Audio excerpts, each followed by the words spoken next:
Students कैसे आप लोग आप लोगों ने क्लास 11 का जो आपका चैप्टर था रिलेशन एंड फंक्शन, उसका मैंने फर्स्ट पार्ट आपको बताया था जिसमें आपको टाइप्स ऑफ रिलेशन के बारे में एक्सप्लेन किया था। दो और इम्पॉर्टेंट आपके टाइप्स ऑफ रिलेशन बच गए थे, वो आपके थे सिमेट्रिक रिलेशन और ट्रांजिटिव रिलेशन। उसके बाद आपको इसमें पढ़ना था क्या, इक्विवेलेंस रिलेशन किसको कहते हैं, है ना स्टूडेंट्स।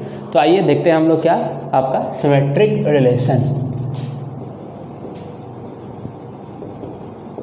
स्टूडेंट सिमेट्रिक रिलेशन क्या होता था पहले आपको याद होगा। सिमेट्रिक रिलेशन आप लोग सिमेट्री पढ़े थे। क्या सिमेट्री पढ़े थे कि अगर आपके पास कोई भी एक सर्कल है और line which divide the circle into two equal parts, जो इसको दो इक्वल पार्ट्स में बांट देता था, तो ये क्या कहता था, लाइन ऑफ सिमेट्री कहलाता था।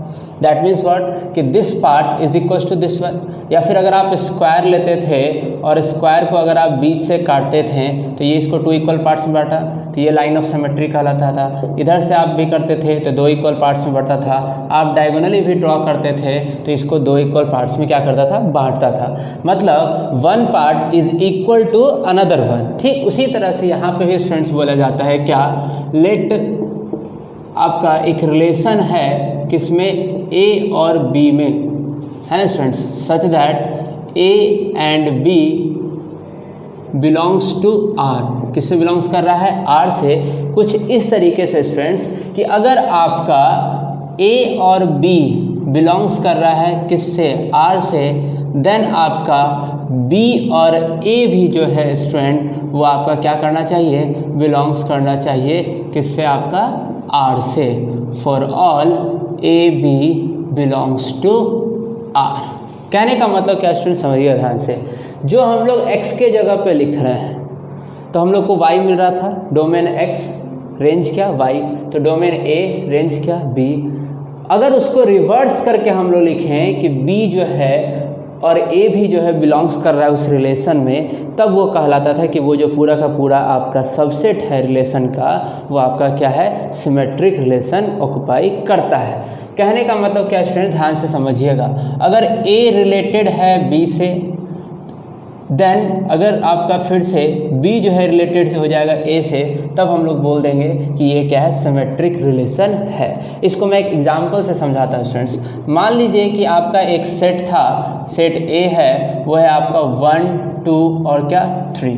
क्लियर स्टूडेंट्स, आपका एक सेट क्या है, 1 2 और 3, और आपको इसका सबसेट, मैंने क्या बताया था, relation is a subset of a set, तो इसका सबसेट आपको मिला। क्या क्या सबसेट मिला, तो 1 1 2 2 3 3 1 2 2 1 2 3 एंड 3 2 मिला स्टूडेंट्स। अब इसमें हम लोग एक एक करके चेक करेंगे, क्या ए बी जो है रिलेशन में है तो बी ए भी एग्जिस्ट कर रहा है या फिर नहीं कर रहा है। तो देखिए स्टूडेंट्स, मान लेते हैं कि ये आपका ए और ये आपका क्या, बी, तो रिवर्स में आएंगे तो बी और ए ये सेटिस्फाइड कर रहा है, हो जाएगा ना स्टूडेंट्स। ए बी भी कर रहा है रिलेशन में और बी ए भी कर रहा है। ये आपका ए और ये क्या, बी, तो वापस से बी ए भी, मतलब ए का वैल्यू 2, बी का वैल्यू 2, तो फिर से बी का वैल्यू 2 और ए का वैल्यू क्या 2, तो एग्जिस्ट तो कर रहा है। Clear students. फिर यहाँ पे भी आपका ये ए और ये क्या, बी, अगर रिवर्स में जाएंगे तो बी का वैल्यू भी 3 है और ए का वैल्यू भी क्या है, 3 है, मतलब एग्जिस्ट कर रहा है। Let me more clear that, यहाँ पे देखिए स्टूडेंट्स, ये है आपका ए और बी, है ना, आपको यहाँ देखिए मिल रहा है बी और ए। ये आपका है ए बी, यहाँ पे आपको क्या मिल रहा है, बी और ए। अब तो क्लियर हो गया स्टूडेंट्स। अगर ए बी एग्जिस्ट कर रहा है और बी ए भी एग्जिस्ट करेगा, उसका रिवर्स यानी कि उल्टा मौजूद है, तो वो आपका क्या कहलाता है, सिमेट्रिक रिलेशन कहलाता है। आपको सिर्फ अभी डेफिनेशन की तरह पढ़ना है स्टूडेंट्स, इसका पूरा क्लियर आपको क्लास 12th में फिर से पढ़ना होगा। क्लियर यहाँ तक। चलिए अब दूसरा हम लोग क्या देखेंगे, ट्रांजिटिव रिलेशन। ट्रांजिटिव रिलेशन भी कुछ इसी तरीका का है स्टूडेंट्स, उसको आप एग्जाम्पल से बहुत ही अच्छे तरीके से समझ सकते हैं। क्या, देखिए ध्यान से, ट्रांजिटिव रिलेशन। ट्रांजिटिव रिलेशन क्या होता है स्टूडेंट्स कि अगर if A B belongs to R, B C belongs to R, then आपका क्या होना चाहिए, ए सी भी बिलोंग्स करना चाहिए किससे, आर से। For all A B C belongs to R. मतलब क्या, अभी 2 पढ़े थे, अब क्या है 3। अगर ए बी बिलोंग्स कर रहा है, बी सी बिलोंग्स कर रहा है, तो आपका ए सी भी क्या करना चाहिए, बिलोंग करना चाहिए। देखिए मैं आपको कैसे बता रहा हूँ। अगर आपके पास जो आपका जो अभी हम लोग ने सेट लिया, उसमें सेट हम लोग क्या लिए थे 1 2 3, है ना स्टूडेंट्स। और आपके पास रिलेशन आया है, क्या रिलेशन आया है 1 1 का, 1 2 का, 2 1 का, 2 2 का, 2 3 3 2 और फिर किसका 3 3 का। ये आपके पास क्या आ गया स्टूडेंट्स, रिलेशन आ चुका है। और आपको इसको क्या करना है, चेक करना है कि ये आपका ट्रांजिटिव है या फिर नहीं है। चलिए देखिए, तो यहाँ पे आपका ए और ये मान लेते हैं क्या बी, इसको मान लेते हैं बी और ये क्या सी। तो क्या देखिए ए सी है आपके पास, मतलब ए का वैल्यू 1 और बी और सी का वैल्यू क्या 2। तो देखिए यहाँ पे आपको मिल गया आपका ए और क्या सी, मिल चुका है 2 और 1। क्लियर स्टूडेंट्स, क्या मिल चुका है 1 और 2। तो यहीं पे स्टूडेंट्स, ये नहीं क्या आपका यहीं पे देखिए, ये आपका ए और ये आपका किसका काम करेगा सी का, A B B C, then A C also belongs to this relation, इसमें आपका क्या है मौजूद है। चलिए नेक्स्ट की तरफ चलते हैं। अब इसको हम लोग मान लेते हैं ए और इसको क्या मान लेते हैं बी। अब यहाँ पे हम लोग मान लेते हैं ये हो गया बी और ये क्या हो गया सी। तो क्या ए सी है आपके पास, तो ए सी में आपको क्या चाहिए, ए का वैल्यू 1 और सी का वैल्यू 1। तो देखिए आपको ए और सी मिल चुका है, मतलब यहाँ तक तो मेरा सेटिस्फाइड है। सारे को हमको चेक करना पड़ेगा। अब आगे बढ़ते हैं, इसको मान लेते हैं ए और इसको क्या मान लेते हैं बी। अब क्या 1 से कोई स्टार्ट हो रहा है, तो यहाँ स्टार्ट हो रहा है 1 से, यानी कि ये हो गया बी और ये क्या हो गया सी। अब हमको क्या खोजना है ए सी, तो आपका ए का वैल्यू क्या 2 और सी का वैल्यू क्या 2। तो देखिए ध्यान से, यहाँ पे ए और ये आपका क्या सी मिल गया ना आपको स्टूडेंट्स, क्लियर है, कोई डाउट यहाँ तक। चलिए तो ये भी मेरा चेक हो चुका है। अब नेक्स्ट चलते हैं, फिर से इसको मानते हैं ए, इसको मानते हैं क्या बी। क्या 2 से कहीं पे स्टार्ट हो रहा है, तो हाँ देखिए स्टूडेंट्स 2 से स्टार्ट हो रहा है। तो देखिए यहाँ पे 2 से स्टार्ट हो रहा है, इसको बी मान लेते हैं और इसको क्या मान लेते हैं सी। तो अब आपका क्या आ गया स्टूडेंट, आपको ए का वैल्यू चाहिए 2 और सी का वैल्यू क्या चाहिए 3। तो देखिए ए का वैल्यू 2 और सी का वैल्यू 3, यहीं पे आपको मिल गया, मतलब ये भी सेटिस्फाइड कर रहा है। Clear students. नेक्स्ट अब हम लोग चलेंगे क्या, इसको मान लेंगे ए और इसको क्या मान लेंगे बी। क्या कोई 2 से स्टार्ट हो रहा है कहीं पे, तो हाँ देखिए स्टूडेंट्स यहाँ पे 2 से स्टार्ट हो रहा है ना। क्या हो रहा है यहाँ पे, ये आपका 2 है और ये आपका सॉरी ये आपका क्या हो जाएगा बी और ये आपका क्या हो जाएगा सी। तो क्या ए सी मौजूद है, मतलब ए का वैल्यू 3 और सी का वैल्यू भी 3। तो हाँ देखिए यहाँ पे है ये ए और ये क्या सी। क्लियर हो गया कॉन्सेप्ट। अब लास्ट आपका क्या बचा 3 और 3, यहाँ तक तो हम लोग पहुँच गए थे। अब देखिए इसको मान लेते हैं ए और इसको क्या मान लेते हैं बी। अब 3 से कोई स्टार्ट हो रहा है किसी भी जगह पे, तो देखिए अगर बी यहाँ है तो 3 से यहाँ स्टार्ट हो रहा है, यानी कि बी और ये क्या सी। अब आपको क्या चाहिए, तो आपको चाहिए ए और सी, मतलब ए का वैल्यू 3 और सी का वैल्यू क्या 2। तो देखिए यहीं पे तो है आपका, ये आपका ए और ये आपका क्या सी। मतलब क्या स्टूडेंट, सारे के सारे जितने भी आपके सबसेट थे वो फॉलो कर रहे थे हमारे ट्रांजिटिव रिलेशन के रूल को, मतलब ये जो हो गया आपका क्या हो गया ट्रांजिटिव कहलाएगा। Clear students. अब चलिए अब हम लोग क्या देखेंगे, इक्विवेलेंस रिलेशन।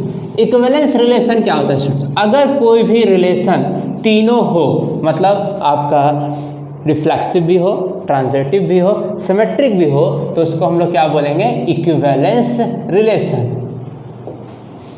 Equivalence relation. अब इसको हम लोग कैसे डिफाइन करेंगे स्टूडेंट्स, तो देखिए इफ मतलब if a relation is reflexive, symmetric and transitive,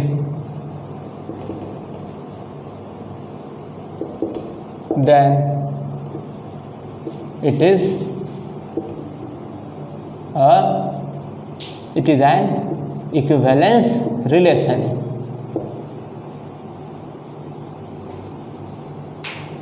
clear students. अब इसको कैसे बताएं आपको, तो देखिए स्टूडेंट्स मैं आपको अभी समझाने मतलब कि इक्विवेलेंस रिलेशन मतलब तीनों प्रूफ करना है। तो मान लेते हैं कि कोई भी एक सेट है, let A B the set of all parallel lines in a plane. मान लेते हैं क्या students, let A B the set of all parallel line in a plane. मान लेते हैं कि एक प्लेन में आपके set of all parallel line है। तो मान लेते हैं कि जो आपका रिलेशन है, let relation R is defined as R1 R2 such that R1 is parallel to R2। ये आपका क्या है, रिलेशन है कि R1 जो है, सॉरी स्टूडेंट्स R1 नहीं, इसको हम लोग L1 नाम कुछ भी दे सकते हैं, आप इसको L1 लिख दीजिए, L1 पैरेलल L2 आपका हो गया है ना, मतलब लाइन रिप्रेजेंट क्या कर देगा, आपको लाइन को रिप्रेजेंट कर देगा। Clear students. अब हम लोग इसको क्या करेंगे, प्रूफ करेंगे। सबसे पहले रिफ्लेक्सिव चलेंगे, तो देखिएगा ध्यान से, रिफ्लेक्सिव में हम लोग स्टूडेंट अगर हम लोग कोई भी साइन कार्टेशियन प्लेन लेते हैं और कोई भी एक लाइन ड्रॉ करते हैं L, तो क्या ये L खुद का पैरेलल नहीं होगा, तो होगा ही होगा स्टूडेंट। कोई खुद का तो पैरेलल होता ही होता है, लाइन जो है खुद का पैरेलल है, मतलब L जो है वो आपका L जो है वो रिलेशन में है।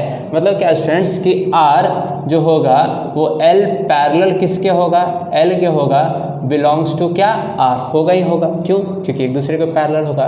For all L belongs to A, जो आपका सेट A था उसमें वो क्या करेगा, बिलोंग्स करेगा। चलिए अब सिमेट्रिक देखते हैं।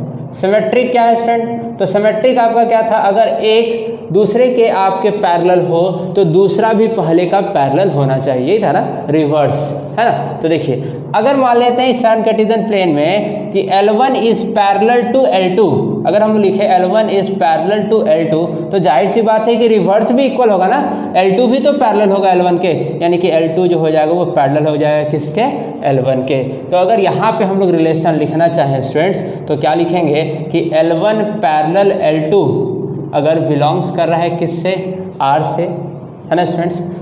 For all L1 L2 belongs to A, है ना स्टूडेंट्स। तो देखिए ध्यान से, अगर L1 पैरेलल हो गया L2 के तो जाहिर सी बात है उसका रिजल्ट मतलब रिवर्स L2 भी पैरेलल हो जाएगा किसके, L1 के, है ना स्टूडेंट्स। सो आपका क्या हो जाएगा, L1 बिलोंग्स टू R, है ना स्टूडेंट्स। जो आपका L1 और L2 था वो बिलोंग्स कर रहा था किससे, R से, तो आपका L2 और L1 भी जो है वो बिलोंग्स कर गया किससे, R से। दैट मीन्स व्हाट कि ये आपका क्या होगा, सिमेट्रिक भी होगा। चलिए अब लास्ट हम लोग का क्या बच गया, ट्रांजिटिव। ट्रांजिटिव क्या स्टूडेंट्स, तो अगर एक दूसरे के पैरेलल और दूसरा थर्ड के पैरेलल, इन दैट केस आपका first one is parallel to the last one. देखिएगा ध्यान से स्टूडेंट्स, ट्रांजिटिव कहने का मतलब क्या है स्टूडेंट्स, ट्रांजिटिव कहने का मतलब क्या, इफ अगर मान लो हम क्या लिख देते हैं, if L1 L2 belongs to R, L2 L3 belongs to R, then आपका क्या हो जाएगा, L1 L3 also belongs to R। ये आपको क्या करना होगा, बताना होगा। For all L1 L2 L3 belongs to A, आपका क्या करना चाहिए, बिलोंग्स करना चाहिए। तो स्टूडेंट अब ध्यान से देखिएगा, अगर आपका L1 जो है और L2 बिलोंग्स कर रहा था R से, मतलब L1 is parallel to L2, यानी कि L1 जो होगा वो पैरेलल टू क्या होगा, L2 होगा। एक तीसरा लाइन हम लोग ड्रॉ कर देते हैं क्या, L3, तो L2 भी जो है आपका बिलोंग्स कर रहा था L3 के साथ in the relation, the given relation, then also L2 is parallel to L3, क्योंकि ये दिया हुआ है कि ये रिलेशन में है। अब थर्ड आपको क्या देखेंगे फ्रेंड्स, सब समझिएगा बात को ध्यान से। If L1 is parallel to L2, line 1 जो है वो पैरेलल है 2 के और लाइन 2 जो है वो पैरेलल है 3 के। तो हम लोगों ने जूनियर क्लास में जो पढ़ा था कि L1 और L3 दोनों आपस में क्या हो जाता है, पैरेलल हो जाएगा। क्लियर फ्रेंड्स, देन तो हम लोग क्या लिख सकते हैं, then L1 parallel to L3। Clear friends? तो जैसे ही पैरेलल हो गया मतलब वो आपके रिलेशन में क्या करेगा, एग्जिस्ट करेगा। क्यों? क्योंकि जब ये दोनों बिलोंग कर रहे थे रिलेशन में तो वो आपका एग्जिस्ट कर रहा था रिलेशन में, तो ये भी तो आपका दोनों आपस में क्या है, पैरेलल है, तो वो क्या करेगा, एग्जिस्ट करेगा। मतलब क्या लिखेंगे, therefore L1 L3 also belongs to क्या, R। तो सो इट इज ट्रांजिटिव। ये आपका क्या हो गया, ट्रांजिटिव हो गया। अब क्योंकि हम लोगों ने तीनों प्रूफ कर दिया, आपका क्या प्रूफ कर दिया, रिफ्लेक्सिव प्रूफ कर दिया, आपका सिमेट्रिक प्रूफ कर दिया, ट्रांजिटिव प्रूफ कर दिया, तो इसी को हम लोग क्या बोलते हैं, इक्विवेलेंस रिलेशन बोलते हैं। अब हम लोग पढ़ेंगे क्या, फंक्शन। रिलेशन क्या था, रिलेशन? तो रिलेशन को ध्यान से समझिएगा। रिलेशन कहने का मतलब क्या, एक well defined definition which establish the relation between the two coordinates. कहने का मतलब क्या, x और y के बीच में जो आपके रिलेशन को एस्टेब्लिश करता है उस स्टेटमेंट को ही हम लोग क्या बोलते हैं, उसका फंक्शन बोलते हैं। तो फंक्शन कहने का मतलब क्या है स्टूडेंट, ध्यान से समझिए।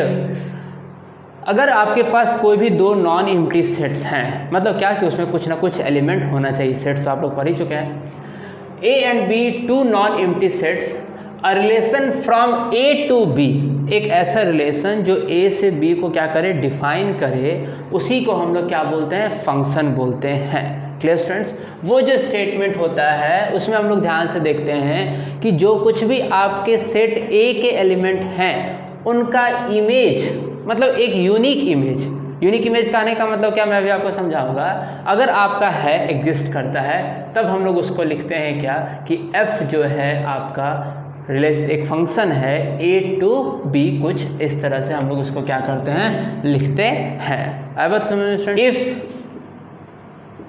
AB बिलोंग्स टू F, मतलब कि क्या, आपका ए बी जो है वो बिलोंग्स कर रहा है जो आपका फंक्शन डिफाइन था उसमें, then we write F A equals to what, B. मतलब हम लोग x वाले वैल्यू को पुट करेंगे और हम लोग को b क्या होगा, मिलेगा। मतलब हम लोग यहाँ पे क्या समझेंगे स्टूडेंट्स, कि हेयर एफ ए, इसको हम लोग क्या बोलेंगे, डोमेन बोलेंगे, है ना स्टूडेंट्स। ये क्या बोलेंगे हम लोग, डोमेन। आपको बताए थे कि ए जो पुट करते हैं वो हम लोग का क्या कहलाता है, डोमेन कहलाता है, और जो बी आएगा वो आपका क्या कहलाता है स्टूडेंट्स, रेंज, है ना स्टूडेंट्स। ये क्या कहलाता है, रेंज। कहने का मतलब क्या, कि अगर आप ए पुट कर रहे हैं और आपको इमेज क्या मिल रहा है, बी, है ना स्टूडेंट्स। अगर आप ए पुट कर रहे हो उस फंक्शन में और आपको इमेज क्या मिल रहा है, बी, तो ये आपका क्या हो गया, डोमेन, और ये क्या हो गया, रेंज। इन दैट केस अगर हम लोग उल्टा आए तो आपका B का जो प्री इमेज होगा वो क्या होगा, A होगा। मैं आपको इसको एक एग्जांपल से समझाता हूँ। हमारे पास एक फंक्शन था, मतलब दो सेट है, एक सेट A है और एक सेट क्या है, B है। कि लेट A जो एक सेट है उसमें आपके जो एलिमेंट्स हैं वो हैं 1 2 3 4, और एक B जो आपका है सेट, उसमें आपके एलिमेंट हैं 1 4 9 और क्या 16। Clear students? यहाँ पे जो रिलेशन डिफाइंड है आपका वो कुछ इस तरह से एक्स वाई, हम लोग ए बी लीजिए या फिर एक्स वाई लीजिए, such that X belongs to A, मतलब आपका क्या, डोमेन, और y belongs to b, that means what, codomain, and आपका X square equals to Y. कुछ इस तरह से आपका रिलेशन क्या है, डिफाइंड है सेट ए के एलिमेंट्स का टू सेट बी के एलिमेंट्स के साथ। तो अब देखिए ध्यान से स्टूडेंट्स, हम लोग इसको थोड़ा सा एक डायग्राम से समझते हैं। ये मान लेते हैं ए और ये क्या मान लेते हैं, बी। यहाँ पे जो एलिमेंट्स हैं 1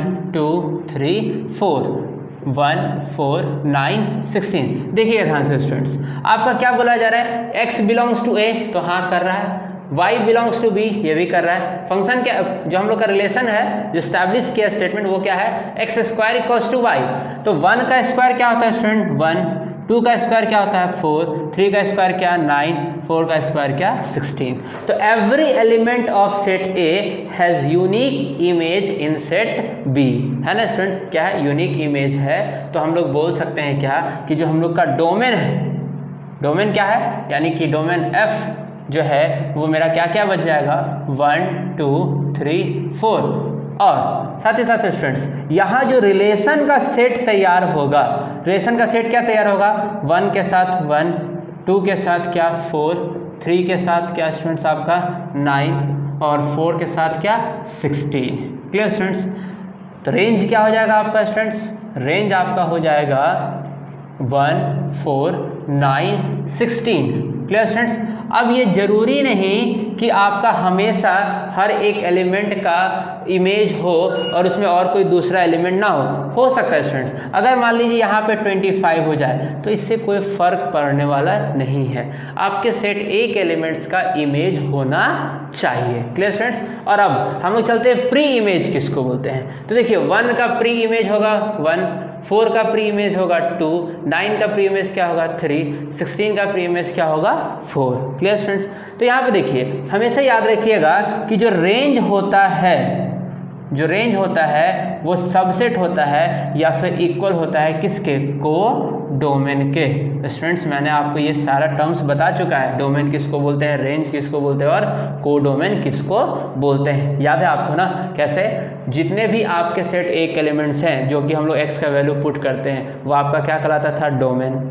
जो y में यानी कि दूसरे सेट्स में रहते हैं, b में सेट में रहते हैं जितने भी एलिमेंट्स, यहाँ तो फिलहाल 1, 4, 9, 16 है, अगर यहाँ देखें तो आपका 25 भी मैंने एक ऐड किया है, तो ये सारे के सारे क्या कहलाते हैं, कोडोमेन। और जो हम लोग को y का वैल्यू मिलता था, याद है ना स्टूडेंट्स, उसको हम लोग क्या बोलते हैं, रेंज बोलते हैं। Clear students. यहाँ तक कंप्लीट हो चुका है। अब मैं आपको ग्राफिकल रिप्रेजेंटेशन बताऊँगा अलग अलग आइडेंटिटी फंक्शन के, आपके जितने भी आपके फंक्शन हैं उन सारे का आपको मैं क्या बताऊंगा, ग्राफिकल रिप्रेजेंटेशन बताऊंगा। मैंने आपको आइडेंटिटी फंक्शन के बारे में बताया था तो आपको पता ही होगा, उसका हम लोग ग्राफिकल रिप्रेजेंटेशन देखेंगे। अगर आपको नहीं याद है तो मैं आपको रिकॉल करा देता हूँ। आपका आइडेंटिटी फंक्शन कहने का मतलब क्या होता है, whenever we put any value of x and we get the same result then it is known as identity function. मतलब आप अगर 1 पुट कर रहे हैं तो आपको 1 मिल रहा है, 2 पुट कर रहे हैं तो 2 मिल रहा है, 3 पुट कर रहे हैं तो क्या मिल रहा है, 3 मिल रहा है। अब सर ऐसा पॉसिबल कैसे है, तो स्टूडेंट पॉसिबल था, आप जूनियर क्लास में पढ़े थे यूनिफॉर्म मोशन। क्या था यूनिफॉर्म मोशन, 1 घंटे में 5 किलोमीटर, 2 घंटे में 10 किलोमीटर, तो कॉन्स्टेंटली वो सीधा क्या कर रहा था, इंक्रीज करते जा रहा था। तो ठीक उसी तरह से यहाँ पे भी है। मान लीजिए 1 घंटे में 1 किलोमीटर चला, 2 घंटे में 2 किलोमीटर, 3 घंटे में 3 किलोमीटर। तो उसी तरह से आपका क्या है, आइडेंटिटी फंक्शन में भी है, जो कि आपका डोमेन और रेंज दोनों आपका बिलोंग्स कर रहा है किससे, आर से। आर कहने का मतलब क्या स्टूडेंट्स, रियल नंबर। तो जो मैंने आपको यहाँ पे अभी बताया क्या, कि अगर हम लोग -2 पुट करेंगे, फंक्शन हमारा क्या था, f(x) = x, मतलब x का वैल्यू पुट करें और x ही हम लोग को मिले, तो -2, -1, 0 पुट करेंगे तो 0, 1 पुट करेंगे तो 1, 2 पुट करेंगे तो 2। तो हम लोग का कोऑर्डिनेट क्या क्या मिला, तो पॉइंट A का कोऑर्डिनेट मिला -2, B का क्या मिला -1, C का क्या मिलेगा 0, 0, D का क्या मिलेगा 1, 1, E का क्या मिलेगा स्टूडेंट 2, 2। क्लियर। अब आइए देखिए इसका हम लोग ग्राफ देखते हैं। तो ग्राफ में हम लोग जानते हैं कि ग्राफ कॉपी पे आप x एक्सिस और y एक्सिस क्या कर लीजिएगा, ड्रॉ कर लीजिएगा। Clear students. आपके जो छोटे छोटे आपके स्क्वायर्स हैं उसमें 5 small division is equal to क्या मानिएगा, 1 यूनिट मानिएगा और उसी तरह से मार्क कर दीजिएगा 1, 2, 3, 4। फिर इस साइड भी 1, 2, 3, 4, -1, -2, -3, -4, -1, -2, -3, -4। Clear students. अब देखिए हम लोग एक एक करके क्या करते हैं, वैल्यू को पुट करते हैं। तो क्या था हम लोग का स्टूडेंट्स, a जो था वो -2 और -2, मतलब x में भी -2 और y में भी -2। फिर आपका क्या था -1 और -1, मतलब x में भी -1 और y में भी -1। फिर आपका 0, 0 यानी कि क्या, ओरिजिन। देन आफ्टर आपका 1 और 1 आपका यहाँ पे आ जाएगा, 2, 2 यहाँ पे आ जाएगा। आप स्केल रख के क्या कीजिएगा, इसको आप लाइन से मिला दीजिएगा। आए बस समझ में। तो ये जो ग्राफिकल रिप्रेजेंटेशन हुआ है स्टूडेंट्स, यहाँ पे आप लिख दीजिए A, ये आपका क्या हो गया B, ये आपका क्या C, D और ये क्या ई। ये जो ग्राफिकल रिप्रेजेंटेशन हुआ वही आपका क्या हो गया, आइडेंटिटी फंक्शन हो गया। Clear students? देखिए पता था ना आपको, स्ट्रेट लाइन जाता था ना किस में, यूनिफॉर्म मोशन में। चलिए सेकंड फंक्शन क्या है हम लोग का, कांस्टेंट फंक्शन। कांस्टेंट फंक्शन कहने का मतलब क्या कि आप कोई भी वैल्यू पुट कीजिए आपको रिजल्ट हमेशा सेम आने वाला है। तो ये तो जनरली पॉसिबल नहीं स्टूडेंट्स, लेकिन पॉसिबल है। याद कीजिएगा, जब आपका जो स्पीड हुआ करता था वो कांस्टेंट स्पीड हुआ करता था। कांस्टेंट स्पीड और टाइम का जो ग्राफ हमने देखा था वो क्या देखा था, स्पीड आपका कांस्टेंट था 5 किलोमीटर, लेकिन टाइम हमेशा क्या होता रहता था, बढ़ते रहता था। तो उस तरह का जो आपका ग्राफिकल रिप्रेजेंटेशन था वो ग्राफिक कांस्टेंट का था। ठीक उसी तरह का यहाँ पे भी है।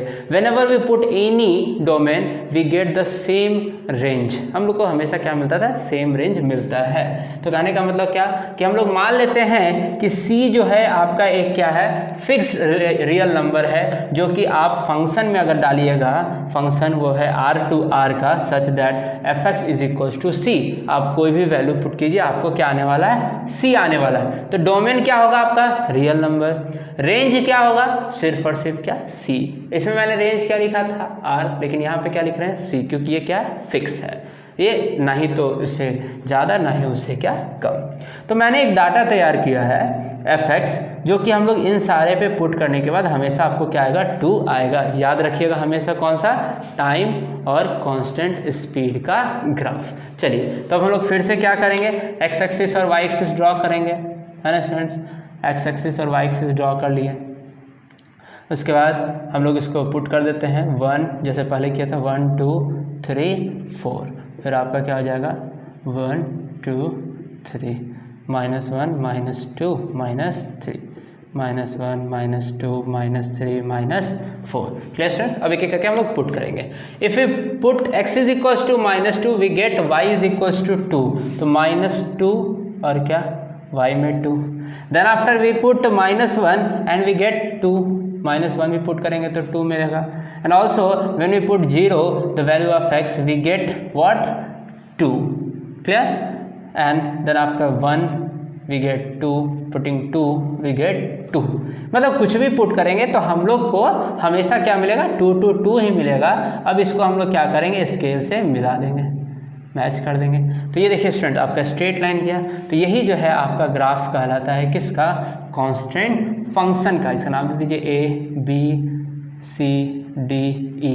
तो इससे आपके कोऑर्डिनेट भी अगर आप लिखना चाहें तो लिख सकते हैं। A का कोऑर्डिनेट क्या होगा, -2 2, B का कोऑर्डिनेट क्या होगा, -1 और 2, C का 0 2, D का 1 2, E का 2 और 2।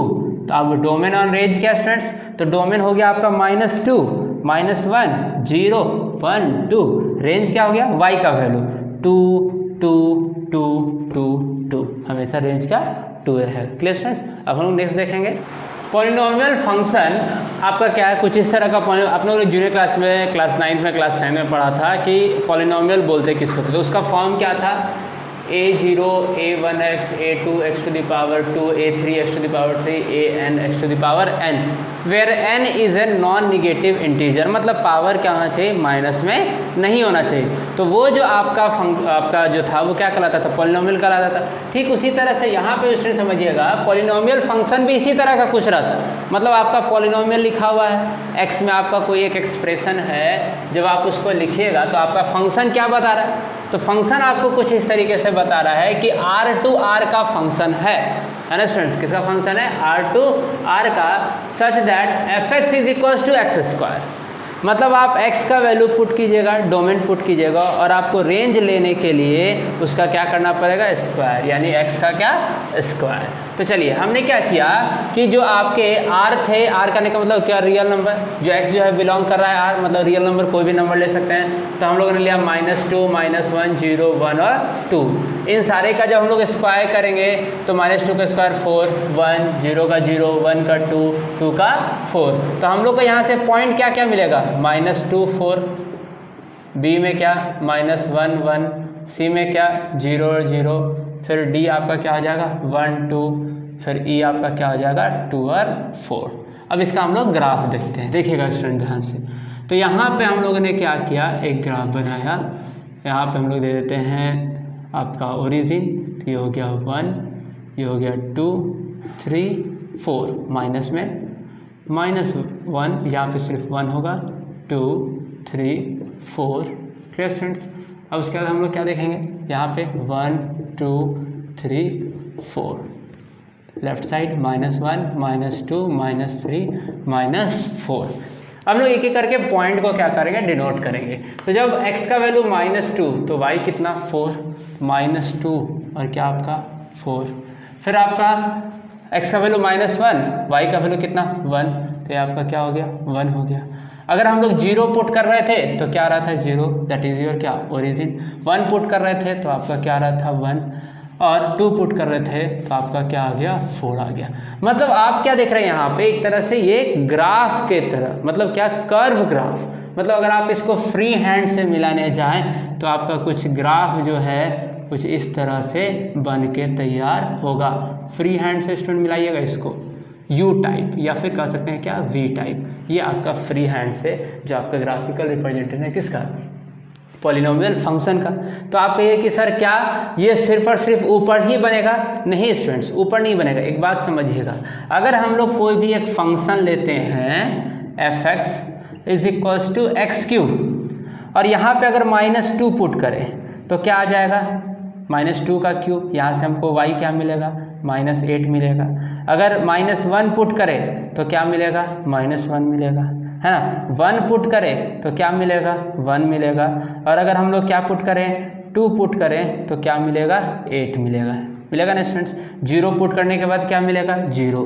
तो जब हम लोग इसको रिप्रेजेंट करने जाएंगे स्टूडेंट्स, ध्यान से देखिएगा, अगर हम लोग इस क्यूब वाले को, जो फंक्शन हमारा x³ का है, उसको रिप्रेजेंट करने जाएं तो हम लोग का ग्राफ कैसे बनेगा। ये कोई फिक्स नहीं है कि हमेशा एक ही तरह का बने, आप दूसरे तरीके का भी आपका बन सकता है। जो जो आपके डाटा दिए हुए हैं उसी के अकॉर्डिंग आपको काम करना होगा, है ना स्टूडेंट्स। तो थोड़ा सा मैं इसको आगे बढ़ा रहा हूँ क्योंकि ये 8 तक जाने वाला है स्टूडेंट। तो ये आपका हो जाएगा 5 6 7 8, नीचे भी 1 2 3 4 5, इस तरह से नीचे चले जाएगा स्टूडेंट। तो देखिए क्या आया, -2 पे -8, मतलब नीचे कहीं पे रहा होगा स्टूडेंट -8। -1 पे -1 मतलब आपका यहाँ पे रहेगा, ये जो आपका -1 पे -1 यहाँ पे। फिर आपका क्या, 0 पे 0, यही आपका 1 पे 1 और 2 पे आपका क्या 8, मतलब 2 पे कहाँ पे आ जाएगा 8। तो अब इसका ग्राफ कैसे बना, तो इसका ग्राफ स्टूडेंट देखिए ऐसे करके कर्व वे में आपका बनेगा, है ना स्टूडेंट्स। यहाँ पे आपका हो गया 2 और क्या 8, ये जो आपका कोऑर्डिनेट हो गया 1 और 1 का। यहाँ पे जो आपका कोऑर्डिनेट हो जाएगा वो -1 और 1 का, ये आपका क्या हो गया 0 और 0 का कोऑर्डिनेट हो गया। मतलब कहने का मतलब मैं ऐसे ही आपको रफ बताएंगे स्टूडेंट्स कि कोई भी फंक्शन हो, आप उसका डाटा तैयार कीजिए और रफ हैंड से आप उसका ड्रॉ कर दीजिए, वो जो ग्राफ होगा आपका क्या होगा, पॉलिनोमियल फंक्शन का ग्राफ होगा। Clear students. चलिए आइए नेक्स्ट चलते हैं हम लोग क्या, आपका रेशनल फंक्शन के तरफ। रेशनल फंक्शन किसको बोलते हैं, तो जाहिर सी बात है स्टूडेंट, रेशनल नंबर आपने पढ़ा होगा। क्या पढ़े थे हम लोग, a number in the form of p/q where p and q are integers and q is not equals to 0। तो उसी तरह के यहाँ भी फंक्शन है। अगर कोई भी फंक्शन आपका है स्टूडेंट्स f(x/gx) के फॉर्म में, मतलब f(x) भी एक पॉलिनोमियल है और gx भी एक क्या है, पॉलिनोमियल है। एक बात बस याद रखिएगा कि gx is not equals to 0।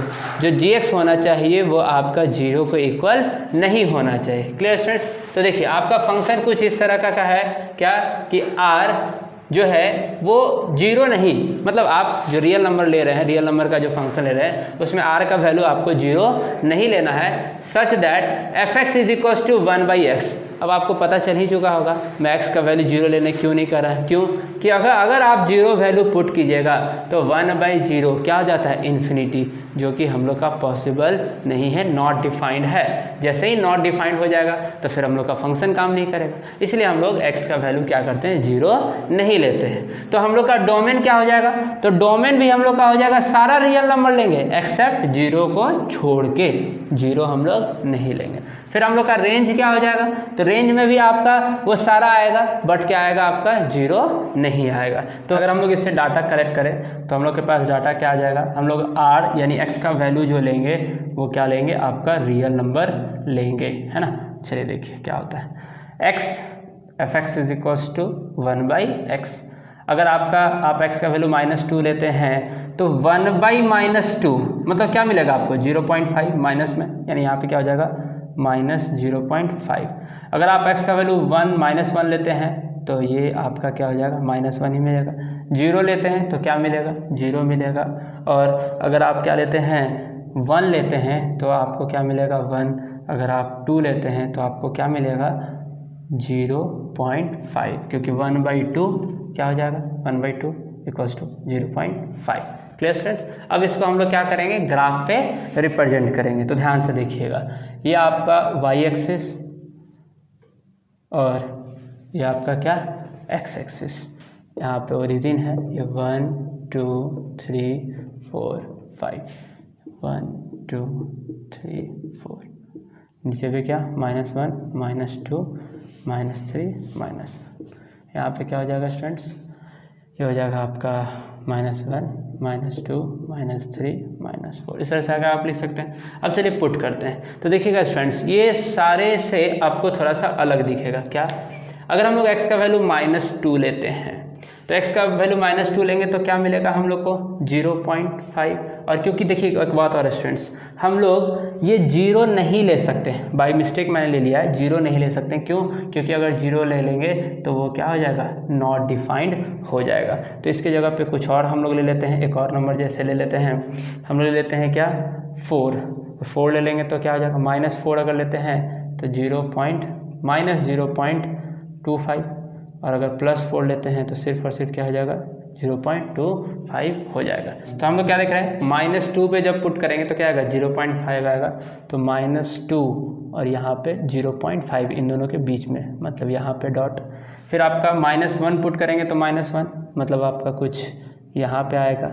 और जब आप पुट कीजिएगा क्या -4, मतलब आप अगर यहाँ -4 पुट कर रहे हैं तो क्या रहा है 0.25, मतलब इन दोनों के भी बीच में। तो अगर आप इसको हम छोटा कर देते हैं स्टूडेंट्स, ये आपका -4 है। अगर आप इसको भी पुट कीजिएगा, क्योंकि आप ग्राफ कॉपी पे पेज पुट कीजिएगा तो आपको 10 छोटे छोटे लाइन मिलेंगे, तो उस पर आप केयरफुली क्या कीजिएगा पुट कीजिएगा, तो आपका कुछ यहाँ पे बीच में जाएगा। और इन सारे को हम लोग रफ हैंड से क्या करेंगे मिला देंगे। आएगा समझ में स्टूडेंट्स, कोई दिक्कत यहाँ तक। चलिए अब उसके बाद क्या पॉजिटिव की तरफ चले, तो अगर आप 1 पुट करते हैं तो आपको क्या मिलेगा 1, है ना। फिर आप अगर 2 पुट करते हैं तो आपको क्या मिलेगा 0.5, यानी कि यहाँ पे आपको मिलेगा, है ना स्टूडेंट्स। और उसके बाद अगर आप 4 पुट करते हैं तो 0.25 तो यहाँ पे मिलेगा। अगर आप इसको भी रफ हैंड से इस तरह से करें तो इसका भी ग्राफ कुछ इस तरह से जाता है। तो है ना स्टूडेंट्स, अलग माइनस वाले मतलब जो आपके फ्रैक्शन होंगे, इसका कहने का मतलब ये है कि जो रैशनल नंबर, जो निगेटिव रैशनल नंबर होगा वो निगेटिव वाले कोऑर्डिनेट में जाएगा, यानी कि किस में 4th में, जहाँ पे x भी माइनस y भी माइनस।